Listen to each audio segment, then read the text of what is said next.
ቤቲና ኪራ ተገናኙ።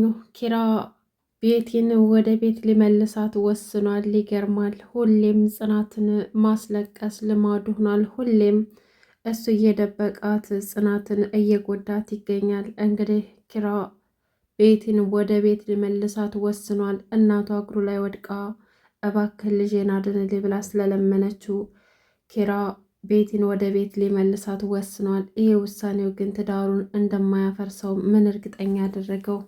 ጭራሽ ደግሞ ይባስ ብላ የቤቲ እናት እቤት ድረስ በመሄድ ጽናትን እባክሽ ልጄን አድኝልኝ፣ የልጄ ሕይወት በአንቺ እጅ ነው ያለው፣ ለአንድ ሳምንት ብቻ ኪራ እንዲንከባከባት ፍቀጅለት፣ ወደ ቤት ተመልሳ እንድትገባ ፍቀጅላት፣ ወይም ደግሞ ኪራ ከኛ ቤት ይምጣና የልጅን ሕይወት እያድንልኝ ብላ ለመነቻት። ጽናት ግን በፍጹም ፈቃደኛ ልትሆን አልቻለችም። እንዴት እንደት ታደርጋላችሁ? ቤቲ እኮ ማለት የልጅ የነፍሰ ገዳይ ናት። እንዴት እንደት ታደርጋላችሁ? ሕይወቴን እኮ አመሰቃቅለዋለች።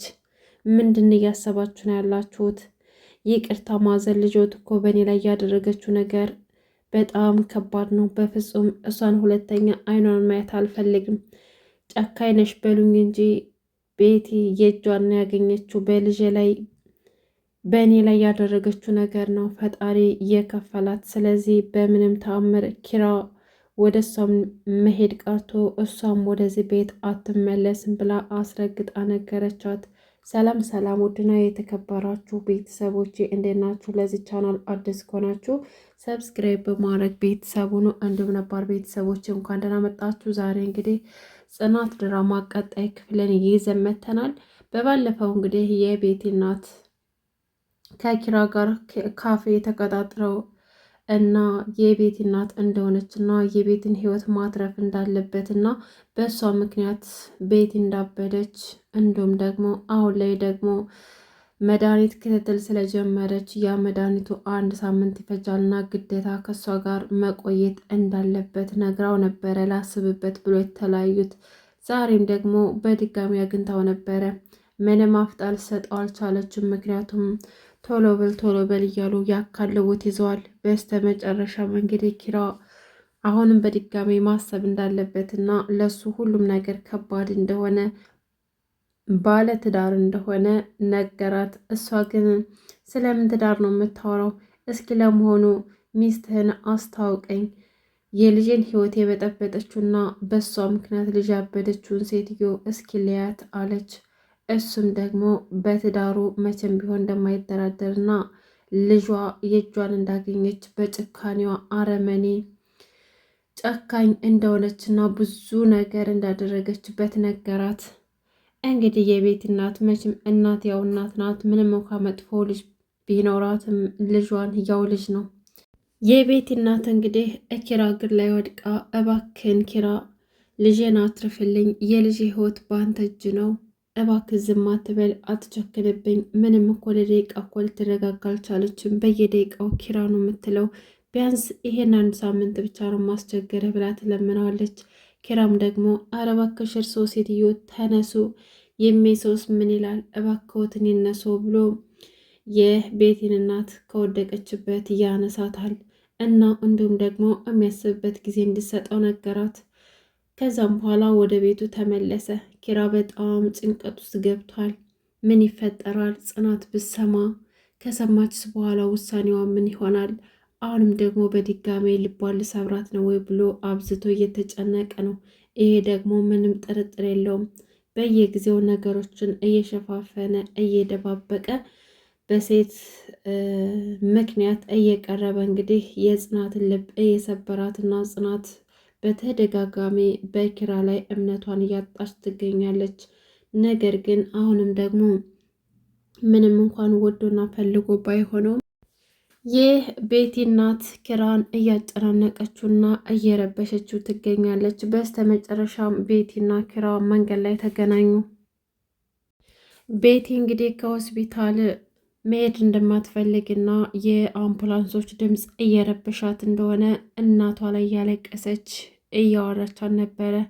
ወደ ሆስፒታል መሄድ አልፈልግም፣ መመለስ አልፈልግም እያለች ቤቲ እንግዲህ እናቷ ላይ እየጮኸችባት ነበርና ድንገት ኪራን ስታየው እማዬ ይታይሻል? ኪራን እኮ አሁንም በህልም ያየሁት በቃ አሁን ልሂድና ወደ ቤት ደብተሬ ላይ ልጻፈው፣ ከዛም ደግሞ ለኪራ ሰጠዋለሁ የጻፍኩትን እያለች ስታወራ ኪራ እየቀረባት በመጣ ቁጥር እንደማዬ ዛሬ ደግሞ በፊት የሚለብሰውን ልብስ አይደለም የለበሰው እየመጣ እኮ ነው አለችና ኪራን ታቅፈዋለች። ኪራም ደግሞ እየተፈጠረ ባለው ነገር ግራ ተጋብቷል። ወደፊትም የሚሆነው ነገር ሀሳብ ሆኖበታል። ኪራ በጣም ተጨናንቋል። በአንድ በኩል የቤቲ ነገር አለ፣ በአንድ በኩል ደግሞ የሚወዳት የሚያፈቅራት ሚስቱ የጽናት ነገር አለና እነዚህ ነገሮች ደግሞ እያጨናነቁት ይገኛሉ። እንግዲህ የቤቲ እናት እቤት ድረስ ልትመጣ ችላለች ማለት ነው። ኪራ እንግዲህ ቁጭ ብሎ ልናገር ወይስ ደግሞ ዝም ልበል? አሁን ምን ብዬ ነው ጽናትን እማሳምናት? እንዴት ብዬ ነው ማስረዳት? እያለም ሲጨናነቅ ነበረ። የቤት እናት መታበር ታንኳኳለች። ከዛም በኋላ እንግዲህ ሌና በሩን ትከፍትላትና ኪሮቤልን ፈልጌው ነበረ፣ አንዴ ትጠሪልኝ ወይስ ደግሞ ልግባ ስትላት፣ አይ እኔ እኮ ማንኛውንም ሰው ማስገባት አልችልም፣ አሁን እሱ ቡና እየጠጣ ስለሆነ ሂጅ ልጠራልሽ እችላለሁ ትላትና ሌና ልትሄድ ስትል ኪራ እንዳጋጣሚ ይመጣል። ማን ነው ብሎ ሲያት ያቺ የቤት እናት ነበረች። ከዛም በኋላ እሱም እየሆነ ያለው ነገር በጣም አስደንግጦት ነበር። እዚህ ደግሞ ምን ትሰሪያለሽ ብሎ ጠየቃት። ከዛም በኋላ የቤት እናት ተው እንጂ ልጄ እናት አልሆንም እንዴ? ለምንድነው እንደዚህ የምታናገረኝ? ልታከብረኝ እኮ ይገባል። ቢያንስ እንኳን ታላቅ ነኝ። እኔ እኮ ልጆች ሁሎችም የራሳቸው የሆነ ህይወት ይዘዋል። ቤቴ ብቻ ናት በአንተ ፍቅር ምክንያት እንደዚህ የሆነችው። እባክህ ልጄ ተለመነኝ፣ ልጄን በአንተ ምክንያት እንዳጣት አታድርግ ብላ ስትነግረው እሱም ደግሞ ከዚህ በላይ ምንም ማድረግ እንደማይችልና ከዚህ በላይ ምንም መፍትሄ እንደሌለው እና ስለ ቤትም ደግሞ ምንም ነገር እንደማያገባው ልጆት እኮ እብድ ናት፣ የለየላት እብድ ናት፣ በገዛ ጊዜዋ እኮ ነው እንደዚህ የሆነች ሲላት በጥፊ መታችው። ልጅ ጭራሽ ልጄን አሳብደህ ደግሞ ልጅሽ እብድ ናት ትለኛለህ እያለችም በኪራ ላይ ተቆጣችበት። ከዛም በኋላ አሁን አማራጭ ሰጠችው ቤቲ እነሱ ቤት መምጣትና ካልሆነ ደግሞ እሱ ሄዶ ከነሱ ቤት ለሳምንት መቆየት። ከዛ በኋላ ምንም እንደማትፈልግ ነገረችው። ኪራም ደግሞ ይሄማ በፍጹም ሊሆን አይችልም፣ እኔ እኮ ባለ ትዳር ነኝ፣ ስለዚህ እንዴት ነው ላደርግ የምችለው? እሷ የራሷ ህይወት መኖር አለባት እያለ ሊያስረዳት ይሞክራል። ነገር ግን ምንም ልትረዳ አልቻለችም ነበረ። ከዛም በኋላ እሺ በቃ ላስብበት አላትና ሊና ከበር ጀርባ ተለጥፋ ስታዳምጥ ነበረ። የሰማችውን ነገር ሁሉ እያንዳንዷን ነገር ሄዳ ለጽናት ነገረቻት። ጽናት ግን ልታምናት አልቻለችም ነበረ። ሁለተኛ በእኛ መካከል እንዳትገቢ ብላ ነበር የመለሰቻት።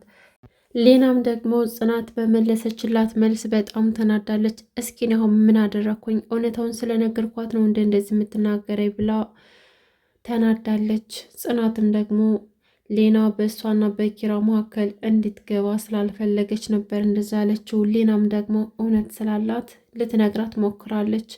ከዛም በኋላ እንግዲህ ሴትየዋ በድጋሚ እዛ ቤት ትመጣለች። እዛ ቤት መታ ይህ እንግዲህ ኪራ የቤቲ እናት እንደሆነች አስታወቃትና ቤቲ እዛ ቤት ልትመጣ እንደሆነ እንዲሁም ደግሞ እናቷ እየለመነችው እንደሆነና ቤቲ መሻሻል እንዳለባት ነገራት። ጽናት ደግሞ የሰማችውን ማመን አቃታት። በጣም ደንግጣ ነበር። ምን ማለት ነው ይሄ? እንዴት ነው ቤቲ ተመልሳ እዛ ቤት የምትመጣው? ያ ሁሉ ነገር ካደረገች በኋላ እንዴት እንደዚህ ታደርጋለህ ብላ ጽናት በኪራ ላይ በጣም ተናደደችበት። ጽናት ጥላዎት አኩርፋ ስትሄድ ግራ ተጋብቶ ነበር። ምን እየተፈጠረ ነው ያለው? እኔ ቆይ ምን ባደርግ ይሻለኛል? እዚህ ቤት እያሳዘነች ነው፣ እዚህ ደግሞ ጽናቴ አለች፣ ምን ማድረግ ይሻለኛል እያለ በጣም ሲጨናነቅ ነበርና ሄዶ ያለውን ነገር ለማስረዳት ይሞክራል። ጽናትም ደግሞ ምንም ልሰማው አልቻለችም። እንዴት ያሁሉ ነገር ካደረገችብን በኋላ አሁን በድጋሚ ደግሞ እቤት እንድትመጣ ትፈቅድላታለህ እያለችም ጽናት በጣም ስትቆጣው ነበር። እንግዲህ ጽናትም እውነት አላት። ሁለተኛ ቤት ይዛ ቤት ተመልሳ መምጣት በፍጹም የለባትም። ምክንያቱም አንዴ ከህይወታቸው ወጥታለች፣ ሁለተኛ ደግሞ መመለስ የለባትም ብዬ ነው ማምነው። ከዛም በኋላ እንግዲህ ያው ቤቲ በጣም ከባድ ላይ እንደሆነችና መታከም እንዳለባት በጣም አሳዝነውም እንደሆነ ትናንትና አግኝቻታለሁ ብሎ ነገራት። ጭራሽ ደግሞ ታገኛታለህም አግኝተህ ነገሩን ከጨራረስክ በኋላ ነዋ ከኔ ጋር የመጣው ብላ ጽናት በጣም ተቆጣችበት። እሱ ግን ለቤቲ ብሎ ሳይሆን ለእናቷ ብሎ ነው። እናቷ እግሩ ላይ ወድቃ እየለመነችው እያለቀሰች እየለመነችው ስለሆነ ያው እሷን ደግሞ ልክ እንደ እናቱ ስለሚያስባት እና ልክ እንደ እናቱ ስለሚያየት ብቻ ነው እንጂ ሌላ ምንም ምክንያት የለውም። እና ዝሮ ዝሮ ፈቃደኛ ሊሆን ችሏል። ነገር ግን ጽናት በአባቴም የለ በፍጹም ልፈቅድላት አልችልም፣ ሁለተኛ ቤት ይዛ ቤት መግባት የለባትም ብላ ለእናትየዋ ነገረቻት። እናትየዋ ደግሞ ብትለምናትም ጽናት ግን ምንም ልትሰማት አልቻለችም። ሌላንም ለምኝልኝ ይህ ሁሉ ነገር አድርጌ ሊረዱኝ አልቻሉም ስትላት፣ ሊናም ደግሞ ነገሮችን ለማስተካከል እየሞከረች ነው። ጽናት ግን በጣም በጊዜው ተናዳለች። አዎ ቤቲ እዛ ቤት ተመልሳ መግባት የለባትም። እንግዲህ ይሄ የሁላችንም ፍላጎት ነው። ናሆሚና ምሩ ደግሞ በፍቅር ቅልጥ ብለው እንግዲህ ባለፈው እንዳሰበው ናሆሚ ምሩን ሰርፕራይዝ አድርጎታል። ምሩ ደግሞ የናሆሚ ሰርፕራይዝ በጣም ተመችቷትና ወዳው ነበረ። ውድና የተከበራችሁ የቻናል ቤተሰቦች ለዛሬ ያስኩላችሁ እንግዲህ ጽናት ድራማ ይሄን ይመስል ነበር። በቀጣይ እስከምንገናኝ ድረስ በያላችሁበት ሰላማችሁ በዚህ ተረፍረፍ ይበልኝ። ለስ ቻናል አዲስ ከሆናችሁ ሰብስክራይብ ማድረጋችሁ እንዳትረሱ። አመሰግናለሁ።